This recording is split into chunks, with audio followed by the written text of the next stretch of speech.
অপেক্ষার পালা শেষ। এবার বাঙালি রসনা তৃপ্তিতে ইলিশের যোগান দিতে গভীর সমুদ্রে পাড়ি জমাচ্ছে হাওড়ার শ্যামপুরের মৎস্যজীবীরা। প্রতি বছর এপ্রিল থেকে জুন 2 মাস গভীর সমুদ্রে মাছ ধরায় সরকারি নিষেধাজ্ঞা থাকে। কিছুদিন আগে সেই নিষেধাজ্ঞা উঠে গিয়েছে। ফলে বাঙালি রসনা তৃপ্তি করতে গভীর সমুদ্রে পাড়ি দেওয়ার অপেক্ষায় হাওড়ার শ্যামপুরের মৎস্যজীবীরা। জানা গেছে, শ্যামপুরে কয়েকশো পরিবার রয়েছে, মাছ ধরে জীবন জীবিকা নির্বাহ করে। একটু বাড়তি আয়ের আশায় ইলিশ ধরতে প্রতি বছর এই সময় শ্যামপুর থেকে গভীর সমুদ্রে ট্রলার নিয়ে পাড়ি দেন মৎস্যজীবীরা। না খাওয়া ভুলে মৎস্যজীবীরা ব্যস্ত মাছ ধরার সরঞ্জাম গোছাতে। আগামী শুক্রবার রথযাত্রার দিন শ্যামপুর থেকে গভীর সমুদ্রে পাড়ি দেবেন বলে মৎস্যজীবীরা জানান। ইতিমধ্যে ট্রলারগুলিতে পর্যাপ্ত পরিমাণ ডিজেল, খাদ্য এবং মাছ ধরার জাল পরিপাটি করে গুছিয়ে ফেলেছেন মৎস্যজীবীরা। এই তো শুক্রবার রথে 12 তারিখ বাংলার। এখন কিসে? হ্যাঁ, এইসব রং করা হচ্ছে, নাম লেখা আছে, জাল ধরে হচ্ছে, লেবার কাজ করতেছে।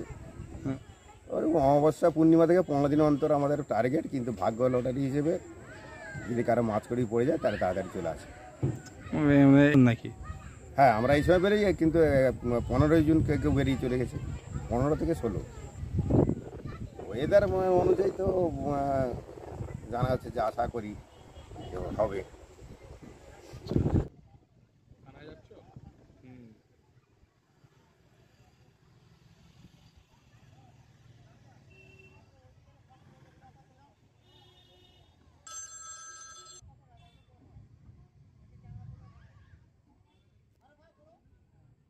এই ট্রলারটা ইয়েলো।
নদীদের কাছে গেলে যে শুনে নি তার মানে সব করে দেয়।